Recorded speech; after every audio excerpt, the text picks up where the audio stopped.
حبايبي خلاص بعد ما اكلنا كله خلص معايا اهو. الكرنب اهو سويته. الكرنب بقى ما بيتحطش، ما بيتغرفش يعني بمعلقه. هو يا دوب تهز الحله كده وتروحي ايه صباه في الطبق على طول. والبتنجان والفلفل بتاعنا اهو. ورق العنب اهو.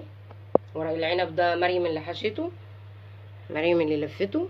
واللفت اهو اللي مخلينه مع بعض. وصينيه البطاطس اهي.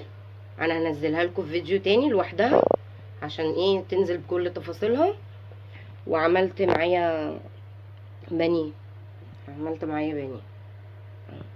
قولوا لي بقى ايه رايكم في غدانا النهارده، ولو عجبكم الفيديو ما تنسوش بقى يا حبايبي اللايك.